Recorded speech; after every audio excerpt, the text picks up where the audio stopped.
We have Congressman Greg Steube from Florida coming up here. He's getting on the line. And that's someone, Rodney Davis, our friend, former Illinois congressman, hooked us up because he knows Greg very well. And he's introduced this effort to protect women's sports with Riley Gaines, inspiration, et cetera. Yeah, it's very good. Then a little bit later this hour, John Morosky. John is fantastic. I read this piece in Real Clear that he did, Real Clear Investigations, about how you now have medicine. And this is a theme. This is not exactly new because we've been talking about some of these things that have popped up around the country with medical schools, woke medical schools in particular.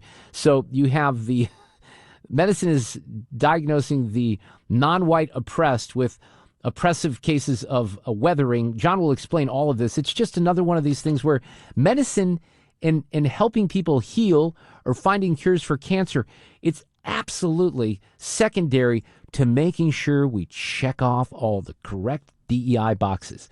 It's exhausting is what it is.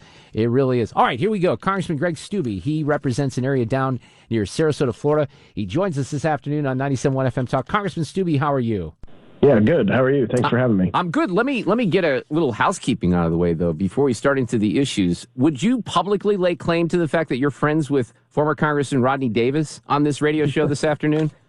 I will. Yeah, he's a good friend. We got to know each other through the congressional baseball game, and disappointed he's still not up here. But now he resides, I don't know if it's part-time or, a lot of people move to Florida 6 months in a day so they can get the no income tax thing. But he's now at least a part-time I know. Florida resident. I've seen some pictures down there. And that congressional baseball game is so much fun. I got to go several years ago when the Republicans won. And who was that guy that used to pitch for the Democrats? And he's finally gone because he's in the administration. That helped you guys, didn't it? Yeah, Cedric Richmond used to pitch for Tulane or something. So we've won the last 3 years. And, it's much better when we've got some other talent that got there not too long ago. Hey, Eric Schmidt, how about our own Eric Schmidt cranking one last year for you guys, right? Yeah, he had a triple, I think. Yeah, he did. All right, so let's talk about some business. I want to talk about Save Women's Sports, but the Mayorkas impeachment happened last night. You got that across the finish line. I think it's very important. I know that there was some concern among some members about this, but obviously, Congressman, there's really no chance to convict in the Senate, right? Well, it would take 2/3 to remove him. And obviously with the Democrats in control, that's not going to happen. I think the good thing in all of this is it requires under the Constitution for them to move forward with a trial. Now, with the Democrats in control, they're going to try to subvert that as much as possible, but it's required for them to begin it. My guess is they will then send it to a committee, so it's not being done on the floor like we saw happen during the Trump impeachments. And it's also my inclination that the Democrats at some point will probably do some type of motion to dismiss the case.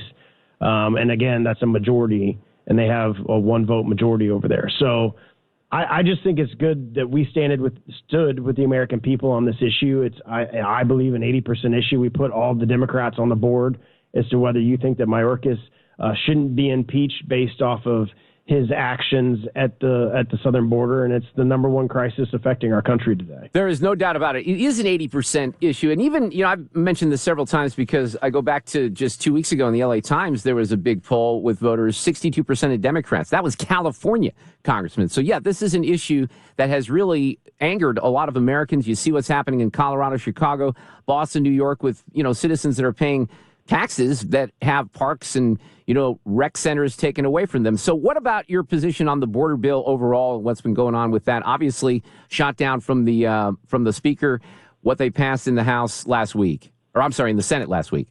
Well, I mean, it basically legitimizes the invasion that we have at our southern border, puts caps so we can allow 5,000 a day, do the math on that. We passed a bill. The Democrats and Biden like to say that the House is holding up money. That's absolutely completely false and a lie to the American people. He could change what is happening on the southern border today with the stroke of a pen. He's withdrawn a lot of the policies that Trump had in place, like Remain in Mexico, that were very, very effective in curbing the flow in. And the House in May of last year passed what we call H.R. 2, our Strengthening the Borders Act, which would have solved all of these problems. That's been sitting in the Senate since then, and they refused to take that up because it would actually stop the atrocities that are happening in our southern border. So where is Congressman Greg Steube on the foreign aid bill? Well, I mean, first of all, the speaker has said, I'm against it. The speaker has said specifically, if we don't address the border, right, then Ukraine and these other things aren't getting the money. And what's also interesting is we, the House, have passed Republican bills, and some Democrats have even voted for it, for funding for Israel ever since they were attacked by Hamas in October. We've done it twice. One, I think, was $12 billion. Another was $14 billion. We attempted to do it through a procedural thing called a suspension last week. It had $17 billion. Unfortunately, that didn't pass because it needs 2/3 of the House to pass. But we've passed two bills that give funding to Israel. I don't think we should give another dime to Ukraine until we have oversight on the money that's been spent there. You're reading reports on Breitbart and other conservative sites that over $40 million is going to all these different generals and oligarchs in Ukraine, that they're taking our taxpayer money. The Biden administration doesn't want any oversight whatsoever on all the money that's going over to Ukraine. And we know now for a fact that his family, Biden's family, made millions of dollars off their relationships to Ukraine when he was running the Ukraine policy for the country. So I have a lot of questions. I think there needs to be a lot of oversight, especially with the amount of money we're talking. It's been $112 or $120 billion that we have given to the Ukrainian government. They want to give them another $60 billion. So you're almost at $200 billion to go to a corrupt nation that isn't willing to give and provide any oversight to the American people on the tax dollars that we've already sent. Yeah, absolutely. And I completely agree. I know a lot of my listeners agree. And, you kind of, and I did this yesterday, I juxtaposed it with the condition of, our cities. In St. Louis is just one example, but you look at what's happened in, I guess I offered the example of Seattle. My niece lives there now, and she can't even drive to work because the homeless situation is so bad and the crime. So I think there's a lot of people out there that say, let's address the issues. And I know that not all of these are federal issues, obviously. Let's address the issues in our country first, and that's something that should be a priority. Let's talk about the legislation to save women's sports.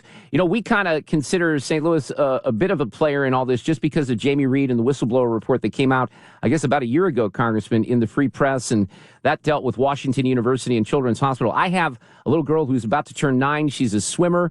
So I care about this issue from that perspective. What is the legislation proposed to do? And you're doing this with Tommy Tuberville, right?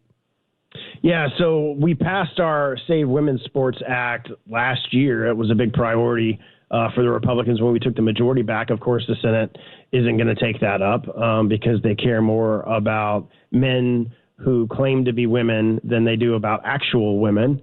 And now you saw what's happened with USA Boxing allowing they have a new transgender policy that will allow biological men to compete with women in women's boxing.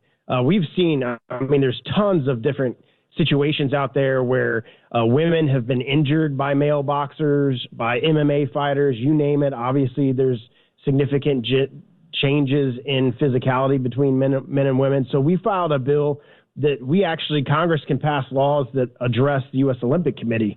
So myself and Senator Tuberville filed a bill that would not allow a transgender or a biological male to compete with women in Olympic sports in the United States. Well, and Riley Gaines is such a hero in this, isn't she? Yeah, you see her everywhere. She's done a really good job of articulating from her perspective, both from an Olympic perspective and a collegiate perspective, the inherent difficulties, the inherent unfairness of allowing a biological male to compete in women's athletics. Why is this even controversial? Why is the United States Senate with a Democrat majority not going to even consider this? It's been fascinating to me in this whole process.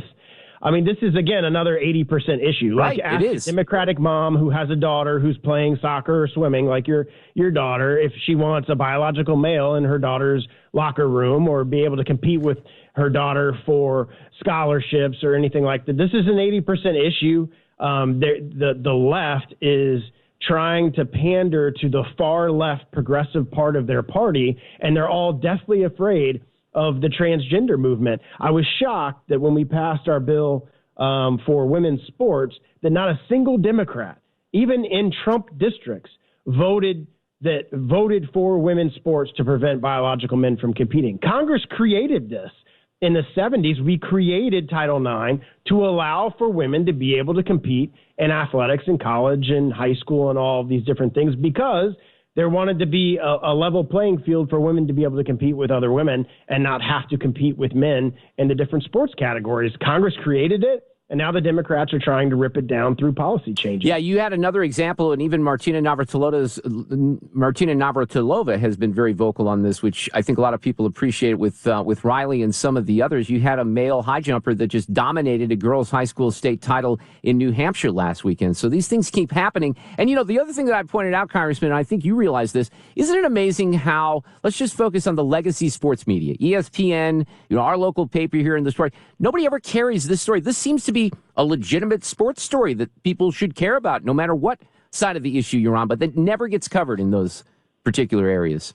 Yeah, because the mainstream press is, again, beholden to the far left progressive transgender movement, and they don't want to upset anyone when it's just common sense. And what's interesting is the marrying of very different organizations in support of this bill. I met a woman who heads a pro-feminist organization that is very democratic and is calling out Democrats for being against women.